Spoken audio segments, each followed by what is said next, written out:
तहिया नहीं, आत्मनिरीक्षण है, यदि दोषों को आपने देख लिया तो समझिए कि आप जैसे समुद्र शुद्ध जब तभी हो पाएंगे ज्ञान के लिए, योग मुक्ति के लिए तभी आप योग्य हो पाएंगे जब अपने दोषों को आप खुद नष्ट करने के लिए तैयार हो जाओ। आपके पास दोष है, वही छिपाते हो आप, उसे दबाए हुए रहते हो आप, और फाल्ट होती रहती है और आप कहते हो कि पता नहीं मैं क्यों विफल हो जाता हूँ। आपको पता होता है कि आप क्यों विफल होते हो, परंतु आप उसे बार बार छिपाते हो। जब व्यक्ति अपने दोषों का जिस दिन पर्दाफाश कर देता है, उस दिन वह जो चोर बनकर के उसका दोष भीतर बैठा हुआ है, वह उसके अंदर से भाग जाता है। आपके दोष आपके भीतर चोर बना हुआ है, आप उसको छिपाए जाते हो। ठीक है, अब इसके बारे में एक कहानी बता दूं तो आप थोड़ी सी 2 मिनट की कहानी है, फिर मैं अगला सत्र शुरू करूंगा। एक महिला थी, ठीक है, तो जब वो खाना बनाती थी तो उसके अंदर एक सबसे बड़ा दोष ये था कि हर खाने में, वो किसी राजा के दरबार में वो खाना बनाने वाली थी, तो वो खाना बनाती थी तो वह उसका दोष ये था कि पहले ही बनाते हुए ही खाने को खा लेती थी। वो 1-2 चम्मच निकालती थी और खाती रहती थी, बनाती रहती थी, और बना के जाती थी तो कहती थी कि आज का खाना बहुत स्वादिष्ट बना हुआ है। तो उसे लोग कहते थे कि भाई पहले भोग लगता है, भगवान का प्रसाद कोई जूठा तो नहीं करता है ना।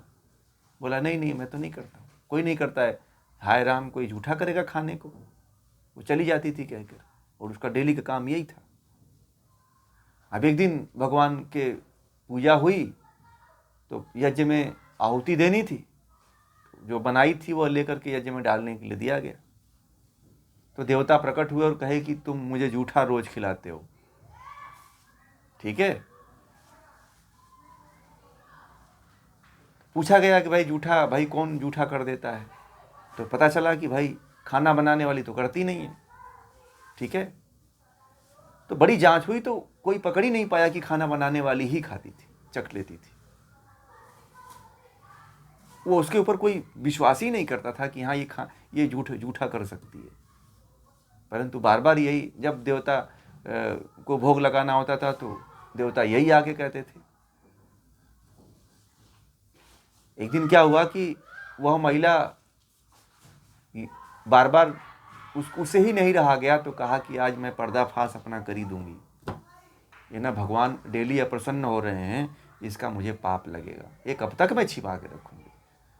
तो राजा से जाके कह दी कि महामहिम मुझे क्षमा करें, मैं ही वो थी जो डेली जो है चख लेती थी उसमें से।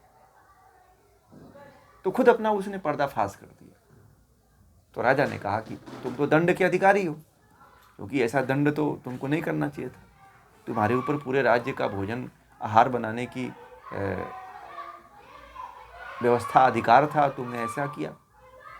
तो उसने बोला कि मुझे जो आप दंड दे देंगे, क्योंकि मैंने तो अब अपना ही जो मेरे अंदर दोष था, क्योंकि मैं दोष से त्रस्त आ गई थी, उस दोष को लेके बहुत दिनों तक नहीं चल पा रही थी, इसीलिए मैंने ऐसा कर दिया। तो राजा सोचता था कि कोई ना कोई व्यक्ति आता है और हमारे भोजन को जूठा करके चला जाता है, तो उसे कोई सी बाहरी व्यक्ति के फिराक में था, परंतु दोष तो जूठा तो वही करती थी जो खाना बनाती थी। ठीक है, तो उस महिला ने स्वयं अपना आकर के पर्दाफाश किया और अपने दोष को दूर कर लिया।